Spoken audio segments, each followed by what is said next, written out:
Well, hello everyone. Good to be chatting again. I firstly just want to say that I'm really humbled by all of the feedback I received in my previous video. I think I said this, but it's really important to me that you get a chance to see beyond the veil of titles and qualifications, and we therapists are just people at the end of the day who have taken a particular interest in actually working with other people in terms of their mental and their physical and their spiritual health. But I thought it was important for me to talk about where I've been, because I have a humble little following when it comes to recording episodes of the MindMate podcast, but also B, and more importantly, I think it was relevant. I'm on this path too. I'm trying to understand what it means to be human, how to live well in the world. What does the word authenticity actually mean? How do you find yourself? What can different religions and spiritual maps and schools of psychotherapy teach us when it comes to actually living a good life? What does that even mean to live a good life? And I wholeheartedly believe that anxiety is a teacher if we can learn to embrace the wisdom that lies underneath the horrible experience as one past anxiety sufferer perhaps to yours. No doubt I will experience more anxiety in my life, but I think this particular episode, given how much it's taught me, I want to document my journey. I think I have a particular advantage or a particular insight or nuance, I suppose, because I was able to look at myself as a client and watch the parts of me that really wanted to do things that would actually pull me back into anxiety loops, for example, seeking reassurance constantly when my anxiety was really, really high. Because I had the training, I think that really fast-tracked my recovery through this. And now I'm quite passionate and motivated to tell you some of the things that I really learnt through that experience, as well as some of the things that I watch other people going through when I'm sitting opposite side them in my clinic room, or perhaps on Zoom when I'm working with someone online. Which is a segue into today's video, which is all about the letdown effect. Now, the letdown effect isn't actually widely known as far as I understand. People often conflate it or misinterpret it. They think that the letdown effect is actually a form of depression, like a depressive episode, but there's a bit of a difference there that I actually want to elucidate today. So when you experience really high anxiety, and for me, it was popped or triggered, or I was made aware of it through a panic attack, but really I had been experiencing high anxiety for a very long time. I just wasn't aware of it. I would have just put it down to having lots to do, trying to sort of juggle many balls or spin many plates. But I was experiencing a gradual buildup of stress over about 5 years, I would say. That coincided with the beginning of me doing my diploma in counselling, then moving straight into my graduate diploma of psychological science, and then finally my master's degree in counselling and psychotherapy. So you can just see how what's called allostatic load was just an accumulation of stress just built up over the years. But because my mind was so focused on the future, I actually conflated ambition for anxiety, which is interesting. Even to say that right now, it's quite interesting to see how I sort of misjudged that to some degree, but hindsight's obviously 2020. When I had the panic attack, my nervous system became sensitized. Okay, so my amygdala became sort of akin to like a malfunctioning fire alarm. And if you want to know more about that, please feel free to check out my Substack. I've written really comprehensively on this. I'll put a link to the article down below that I'm actually talking about. I'm doing a series on this called Embracing the Wisdom of Anxiety. So I'm just halfway through part 2 now, but you can read part 1 and I go into detail about allostatic load, homeostasis, the amygdala, the differences between a sensitized and a desensitized nervous system, what we're actually trying to do here. I give you some analogies that will help you understand all of the neurochemistry and the biology of this sort of stuff. But this panic attack created or shifted my already under pressure nervous system into a state of sensitization where the world essentially becomes threatening. So my body is in a state of hyper awareness that it wasn't prior to the panic attack, which was essentially just a threshold moment. The body finally says, okay, the world is seriously dangerous. Now we're on guard constantly. Whereas prior to that, I was much calmer.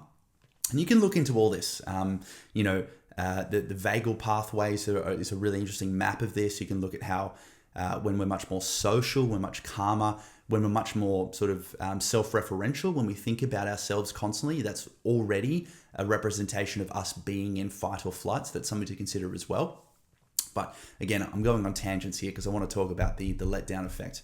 So when the anxiety pops, for me again, it was that panic attack, I knew that I had nothing else to do other than to slow down entirely. So I just tripled down on consistent sleeping. Again, I couldn't sleep for the first week, really. I couldn't eat anything for the first week because my body was just like, dude, there's a tiger behind you. Run, run, run, run, run.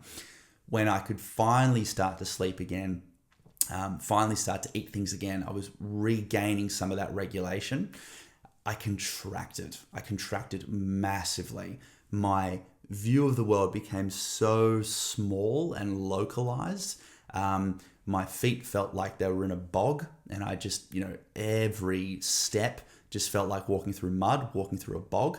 I couldn't think or really, think beyond more what I was doing in that moment. Everything felt exhaustive. I was incredibly fatigued. I didn't want to get out of bed. I knew, however, that I wasn't depressed. And this is really important because the word depression carries a very strong negative connotation.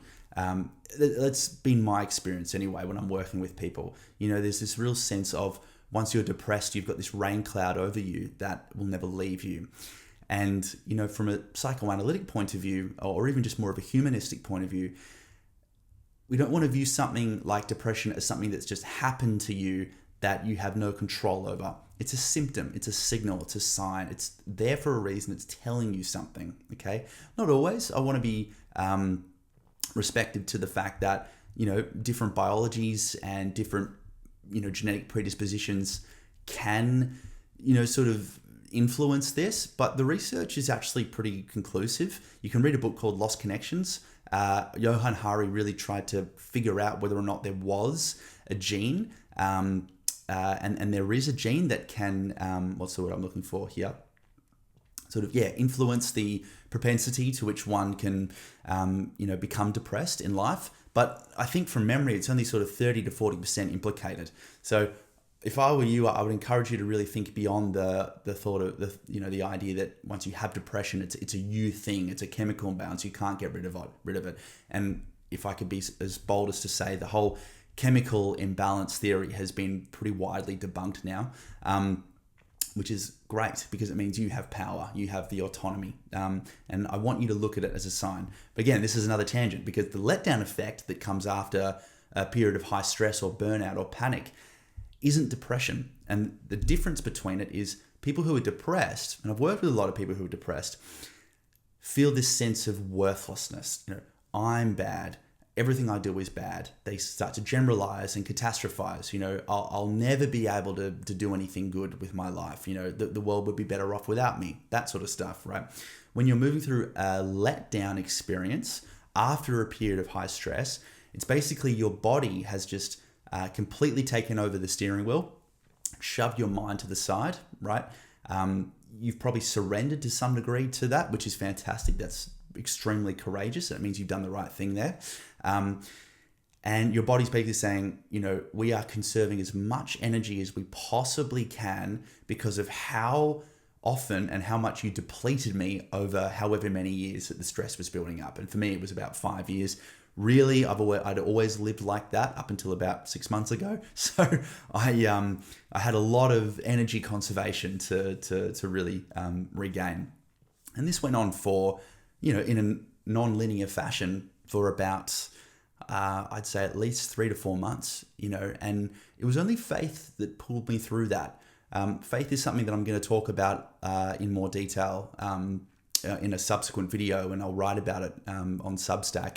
Faith, not necessarily in any particular sort of religious idea, but just this faith in my body's natural intelligence, faith in this notion of things happening for me, not to me. I'm sure you've heard that before, this idea that things are happening for us, not to us. There's always a lesson to gain from every adversity.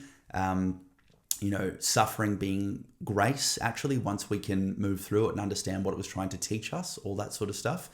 But even in the earlier days, when my faith, so to speak, was far younger, and the irony of this is that the thing that created all this stress, my studying, and the books that I had to read for university and the books that I've written personally myself, all of that caused us so much stress within me. But it was the only thing I could really rely on to get me through everything, because I worked with so many people who'd been going through something like this, and I just read the case studies. So I knew that I had to rely wholeheartedly on my body's natural intelligence. I had to be moved throughout the world based upon what my body was telling me, not what my mind was telling me. My body was telling me to slow down, so it was subjugating my mind. So I slowed down. I slept for that extra hour. I took a lot of time off work. I didn't write. I didn't read. I ate healthy food. It was tremendously difficult. It was boring. It was depressive, not in a sense of worthlessness, but in a sense of what is the meaning of life. It was very existential for me, but this very small, subtle voice was just telling me, you need to do this. This is the letdown experience. You've studied this, you've read this. This is your body hibernating. Spring will come again, but it's winter and you have to honor that. So if you're moving through a letdown episode after a period of burnout or chronic stress or whatever it is, the key is to not overanalyze, okay? That's really difficult to do in a world of AI and Google and WebMD because all the mind wants to do is find grounding in an uncertain universe. It's looking for answers. It's looking for meaning. It's looking for analysis. It's looking for reassurance.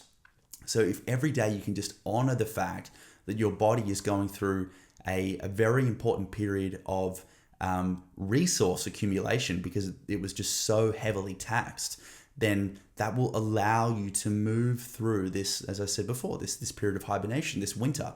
I promise you spring will come again. I am an example of that, okay? Not a perfect example, but I've seen it happen many times with people. But when we start honoring the body's need to conserve energy, to come back down to homeostasis after a very long period of what's called allostatic load, you will start to see how your horizon slowly begins to broaden, okay? You become far less self-referential, okay? You recognize this as just a period. It's a letdown period. This is not a death sentence by any means. This is not a diagnosis that you can't do anything about for the rest of your life. Again, it's up to you to ensure that you're getting the mental health professional care that you need. And if something feels a bit off, please go and speak to someone, a therapist, your GP, whatever it is. But I would say that if you can notice that you're feeling dull without the criticism, the self-criticism that usually comes along with that depressive criteria, my assumption is that you're in a letdown period, and that's a good thing. You are regaining the energy that you haven't been able to sort of be with and respect like I didn't do for such a long time. So I hope this video was helpful for you. I'm going to be talking a lot more about recovery from chronic stress and burnout and panic attacks and high anxiety. Of course, I'm going to be getting more guests on the show as well. But I really hope that you can walk along with me and you can use my personal experience as well as my professional experience as a sounding board, as an anchor as you move through this. This was the hardest thing I ever went through, but it is very, sort of, I was about to say very suddenly. It's not very suddenly, but it's starting to become one of the most transformative experiences. And I think that at the end of every hero's journey, it's up to us to give back and ensure that we are using this to help others. So yeah, thank you so much for listening once again, and I will talk to you soon.